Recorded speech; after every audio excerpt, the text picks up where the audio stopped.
बिस्मिल्लाहिर्रहमानिर्रहीम। अल्हम्दुलिल्लाहि الذي له ما في السماوات وما في الأرض وله الحمد في الآخرة وهو الحكيم الخبير. يعلم ما يلج في الأرض وما يخرج منها وما ينزل من السماء وما يعرج فيها وهو الرحيم الغفور. وقال الذين كفروا لا تأتينا الساعة قل بلى وربي لتأتينكم عالم الغيب لا يعزب عنه مثقال ذرة في السماوات ولا في الأرض ولا أصغر من ذلك ولا أكبر إلا في كتاب مبين.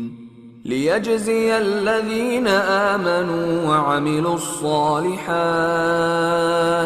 أولئك لهم مغفرة ورزق كريم. والذين سعوا في آياتنا معاجزين أولئك لهم عذاب من رجز أليم.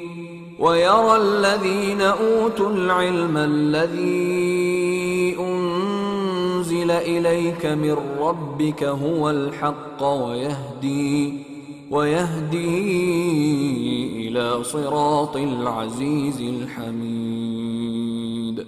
وقال الذين كفروا هل ندلكم على رجل ينبئكم إذا مزقتم كل ممزق إنكم لفي خلق جديد.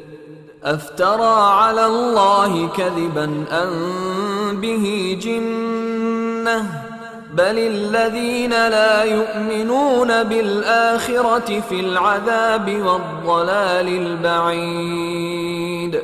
أفلم يروا إلى ما بين أيديهم وما خلفهم من السماء والأرض إن نشأ نخسف بهم الأرض أو نسقط عليهم كسفا من السماء إن في ذلك لآية لكل عبد मुनीब। शुरू अल्लाह का नाम लेकर जो बड़ा मेहरबान निहायत रहम वाला है।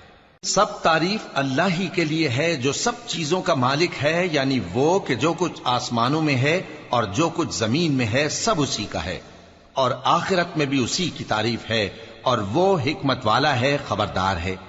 जो कुछ जमीन में दाखिल होता है और जो उसमें से निकलता है और जो आसमान से उतरता है और जो उस पर चढ़ता है सब उसको मालूम है, और वो मेहरबान है, बख्शने वाला है। और काफिर कहते हैं कि क़यामत की घड़ी हम पर नहीं आएगी। कह दो क्यों नहीं आएगी, मेरे परवरदिगार की कसम वो तुम पर जरूर आकर रहेगी। वो परवरदिगार गैब का जानने वाला है, जर्रा भर चीज भी उससे पोशीदा नहीं, न आसमानों में और न जमीन में, और कोई चीज जर्रे से भी छोटी या बड़ी नहीं मगर किताब रोशन में लिखी हुई है। इसलिए कि जो लोग ईमान लाए और अमल नेक करते रहे उनको बदला दे, यही हैं जिनके लिए बख्शिश और इज्जत की रोजी है। और जिन्होंने हमारी आयतों के बारे में हमें हराने की कोशिश की उनके लिए सख्त दर्द देने वाले अजाब की सजा है।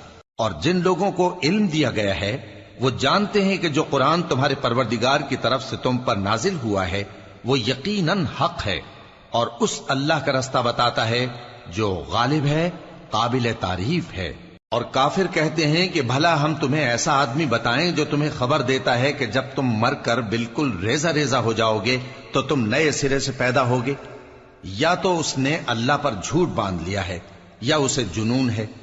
बात यह है कि जो लोग आखिरत पर ईमान नहीं रखते वो आफत और परले दर्जे की गुमराही में पड़े हैं।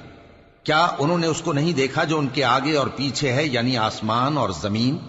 अगर हम चाहें तो उनको जमीन में धंसा दें یا ان پر آسمان کے ٹکڑے گرا دیں، اس میں ہر بندے کے لیے جو رجوع کرنے والا ہے ایک نشانی ہے۔